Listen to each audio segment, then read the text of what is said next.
तो आज का जो क्वेश्चन हमारा है वो है समांतर प्लेट संधारित्र के बीच धारिता की गणना करें। देखिए समांतर प्लेट पहले बनाएंगे, संधारित्र है, अब संधारित्र है उसकी धारिता होता है कुछ, वही हमको ज्ञात करना है, उसकी फॉर्मूला को ज्ञात करना है, या इसी को कहता है कि व्यंजक प्राप्त करें, व्यंजक प्राप्त करें। ये दोनों में से कोई क्वेश्चन रह सकता है कि समांतर प्लेट संधारित्र के लिए व्यंजक धारिता की गणना करें या इसके लिए व्यंजक प्राप्त करें।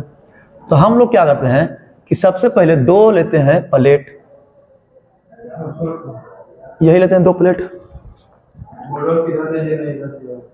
ये प्लेट है, इस पर कोई आवेश दे दिए हम लोग प्लस, और इस प्लेट पर हो जाएगा अपने आप माइनस इंडक्शन के कारण। इसके बीच की जो दूरी हम ले लिया d। अच्छा, इसका कुछ क्षेत्रफल होगा, इसको q मान लीजिए, इसको माइनस q हो जाएगा अपने आप। इसका कुछ क्षेत्रफल होगा जो को कहेंगे a, इसका भी क्षेत्रफल होगा, इसको कहेंगे a। जैसा ही प्लेट आया और एक धन आवेश है और एक ऋण आवेश है, तो हमारा यहाँ जो पैदा हो जाएगा वो विद्युत क्षेत्र पैदा हो जाएगा बीच में E, और वह जो दिशा होगा वह होगा धन आवेश से ऋण आवेश की ओर, क्योंकि विद्युत क्षेत्र की दिशा हमेशा होता है धन आवेश से निकल करके ऋण आवेश की ओर। हमने दे दिया। जरा हम सोचे कि इसका जो है इस प्लेट का, प्लेट ए और प्लेट बी, इसको मान लीजिए प्लेट ए और इसको मान लीजिए प्लेट बी। तो यदि इस पर देखें कि प्लेट ए के कारण जो विद्युत क्षेत्र होगा वह होता है हमारा सिग्मा बटा 2 एप्सिलॉन नॉट, और बी के कारण भी होगा हमारा सिग्मा बटा 2 एप्सिलॉन नॉट। यदि हम दोनों की विद्युत क्षेत्र निकाले, बीच का कुल विद्युत क्षेत्र निकाले, तो यह हमारा हो जाएगा सिग्मा बटा 2 एप्सिलॉन नॉट प्लस सिग्मा बटा 2 एप्सिलॉन नॉट।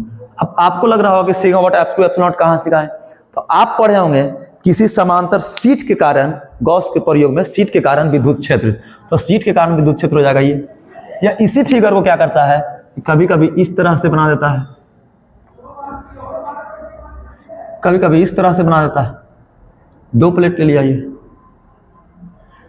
तो हम लोग क्या करते हैं, इसको 2 एप्सिलॉन नॉट हो जाएगा कॉमा एलसीएम, ये हो जाएगा सिग्मा प्लस क्या हो जाएगा सिग्मा, तब ये बचा 2 सिग्मा बटा 2 एप्सिलॉन नॉट, ये 2 से 2 कट गया, विद्युत क्षेत्र का मान आ गया सिग्मा बटा एप्सिलॉन नॉट, ये हमारा मान आ गया विद्युत क्षेत्र का।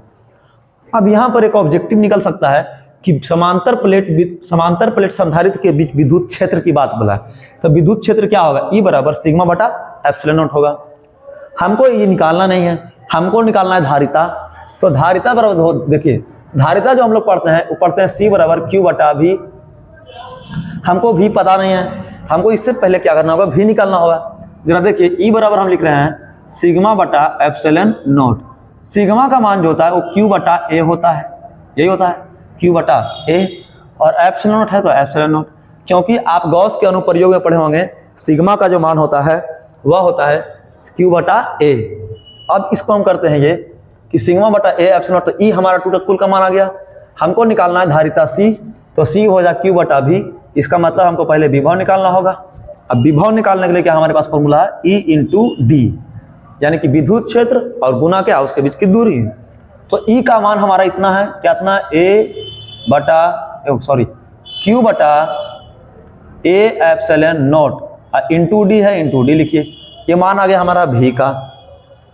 चूंकि हम जानते हैं Q बराबर सी भी, तो C बराबर Q बटा भी।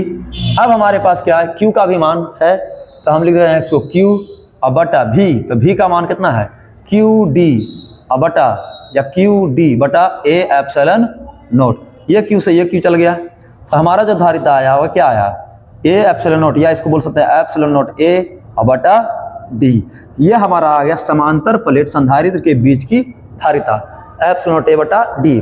यहाँ पर आप देख सकते हैं कि फॉर्मूला में, हमारा फॉर्मूला में Q कहीं है नहीं, तो Q नहीं है, तो Q नहीं है तो इस पर निर्भर नहीं कर रहा। मतलब समांतर प्लेट की जो संधारित्र होता है वो क्या करता है, आवेश के मान पर निर्भर नहीं करता है, यह हमारा निर्भर करता है, इधर आइएगा, C हो गया समानुपाती A का, मतलब जितना ज़्यादा क्रॉस सेक्शनल एरिया होगा, जितना ज़्यादा क्षेत्रफल होगा उतना ज़्यादा धारिता होगा, यानी समानुपाती का हो गया।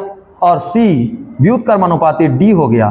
तो व्युत्क्रमानुपाती D होने का मतलब है कि यदि दोनों प्लेट के बीच की दूरी को बढ़ा देते हैं तो धारिता उसका क्या हो जाएगा, कम जाएगा। ठीक है, यह हमारा था क्या, समांतर प्लेट संधारित्र के बीच की धारिता। पहले क्या किए, क्या किए, दो संधारित्र मान लिए पैरेलल प्लेट, इसके बीच की दूरी को क्या मान लिए, ई मान लिए, इसकी क्षेत्रफल को भी ए मान लिए, इसका भी क्षेत्रफल ए है।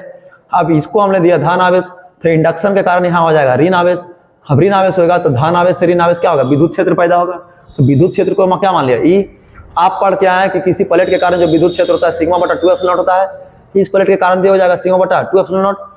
हमको निकालना यहाँ कुल, तो कुल को क्या कर दिया, जोड़ दिए, तो सिग्मा बटा 2 एप्सिलॉन नॉट प्लस सिग्मा बटा 2 एप्सिलॉन नॉट, दोनों को एलसीएम लिए, सिग्मा प्लस सिग्मा 2 से 2 कट गया, बचा क्या सिग्मा बटा एप्सिलॉन नॉट। यहां हमारा आ गया विद्युत क्षेत्र। तो विद्युत क्षेत्र हमको निकालना नहीं था, हमको निकालना क्या है, धारिता। धारिता का फॉर्मूला हमारे पास क्या पढ़े हैं, Q बटा V। अब इसके लिए हमको V निकालना होगा, तो हम लिख दिए यहाँ के E बराबर सिग्मा बटा एप्सिलॉन नॉट। सिग्मा का मान होता है Q बटा A, यही मान होता है Q बटा A। इसी को बोलते हैं आवेश घनत्व, पृष्ठीय आवेश घनत्व, ये होता है Q बटा A। तो A एप्सिलॉन था, एप्सिलॉन। हम पढ़े फॉर्मूला V बराबर E इंटू डी, तो E का मान हम रख दिए क्या, Q बटा A एप्सिलॉन। तो Q बटा A एप्सिलॉन इंटू डी था, डी रख दिए। हम पढ़े चूंकि Q बराबर सी भी, तो हमारे पास धारिता का फॉर्मूला Q बटा V, Q का Q रखे, V का मान रख दिए Q D बटा A epsilon not. Q D बटा A एप्सिलॉन नॉट, Q से Q कट गया, बचा क्या एप्सिलॉन बटा D। अब इसके सामने में समानुपाती और नीचे है तो व्युत्क्रमानुपाती। ये हमारा आ गया क्या, इसकी धारिता का व्यंजक प्राप्त हम लोग कर लिए।